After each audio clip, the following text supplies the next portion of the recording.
Should we even want to know the meaning of life? Join me, won't you, in a thought experiment. What if there was a scientifically proven meaning of life? What if there was a meaning of life that was as true as gravity? What would that be like? Not what would it be, what would it be like? For example, it would be scientific. It would be open to debate. It would be able to be adjusted based on the emergence of new evidence, and it would not require faith.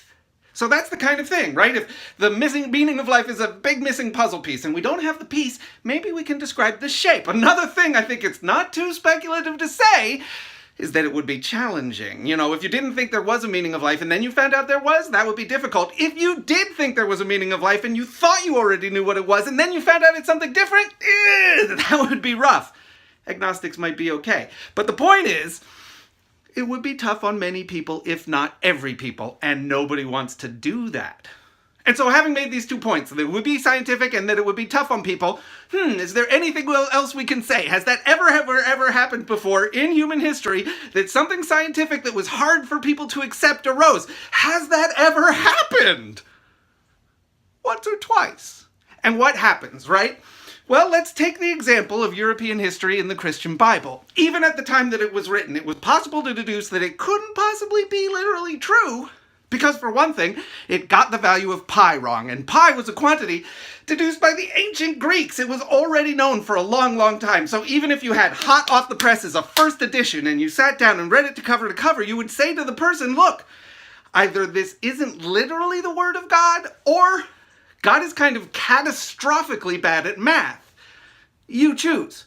So, we could have known from the very first, but didn't wanna. And, parenthetically sidebar footnote, let's not be too harsh about that, okay? Because if there's a thing that you've built your entire life around and all of your human relationships around, giving it up is not just a matter of accepting a logical argument, it's a matter of purposefully breaking your own heart. And if you think that's easy, just try to imagine it.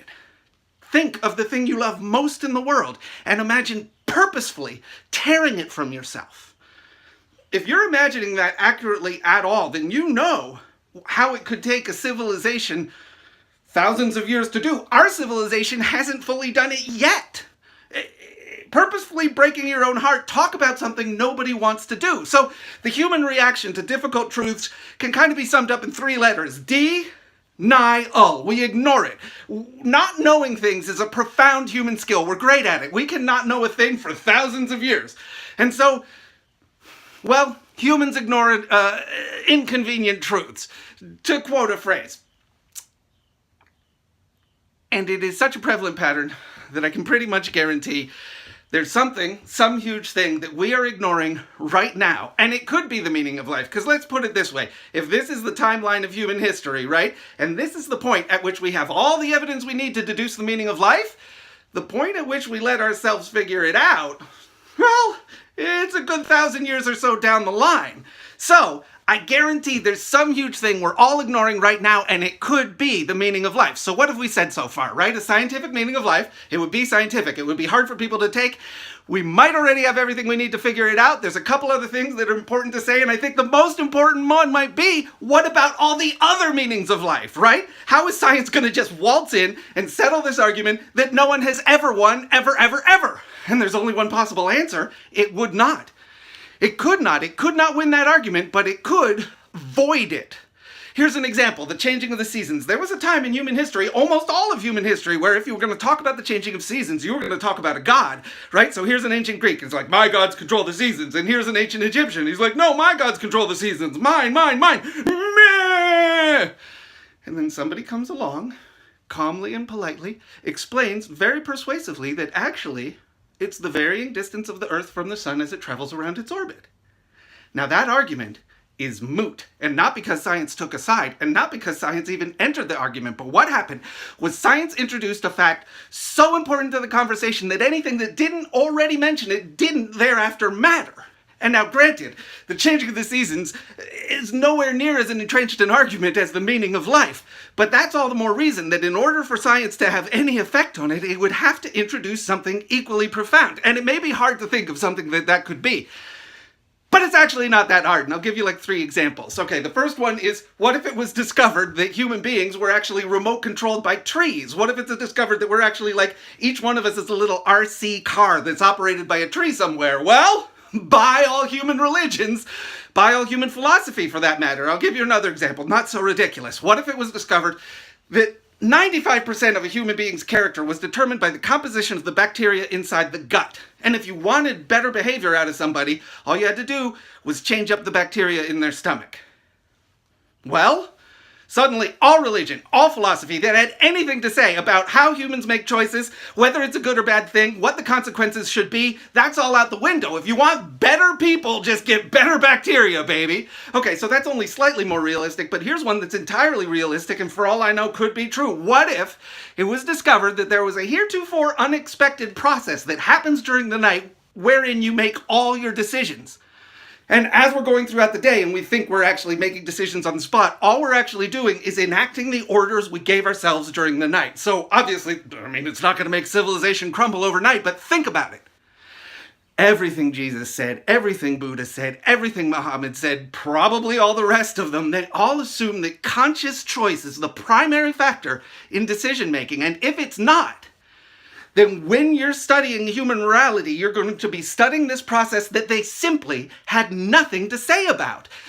Their ideas may be good for instructing us in good behavior, but when you want to really know why humans do the things they do, those people's thoughts simply aren't going to come up. So that's the kind of thing, right? So what do we have now? Scientific meaning of life. It would be scientific. It would be hard on people. We might have everything we need to figure it out. And it could only happen by science introducing a fact so important that anything that didn't already mention it did not thereafter matter. And the last thing that we could say is that a scientific meaning of life would bring about the potential for human unity. It would have to, right? But here's the thing. Human unity is a touchy subject, and after all, human unity is not the same thing as world peace. If you get everybody together at a Thanksgiving table, that's unity. A fight not breaking out, that's peace. Pretty unlikely. Possible, unlikely.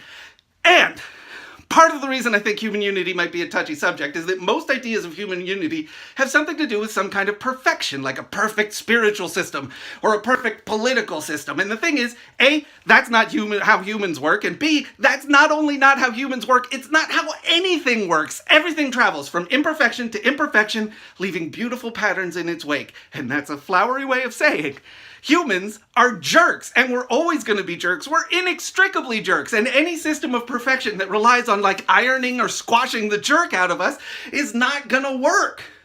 So, human unity, where you can still be a jerk, that's what science has to offer. But yes, it's the only plausible human unity at all. Okay, so with the prospect of human unity, let's draw the thought experiment to a close. And what do we have here, right? We have something that would be scientific and hard for people to take, and we might already be able to figure it out, and it would have to introduce a really important fact, and it might bring us all together. It might not, right? But it would have the potential to, if everybody was operating under the same set of principles, we might be able to get something done around here. So I think that would be a pretty good thing. But of course, it all relies on science introducing that one really essential factor of human existence that hasn't been a part of the conversation before. And is there any reason to suspect that something like that exists? I think there is. I have a few ideas about it, but I'll give you one right now. And now I admit, right up front, this is kind of squishy, potato cheesy logic, but I think there's something to it. Some people talk about the meaning of life as if it's finding out who you truly are. And some people talk about the meaning of life as if it's finding out what you're supposed to do. And if you think about it, those are actually the same thing. Finding out who you really are means finding out what you're supposed to do. So, you can kind of flip that around. And if science does not have a consensus about what we're supposed to be doing on this planet, which they don't, doesn't that imply that science doesn't fully know who we actually are? Now, I admit, it's squishy, it's potatoey, it's cheesy, but I think there's something to it. I have a few more ideas to present, and they are in the next video. Thanks for watching. Comments welcome.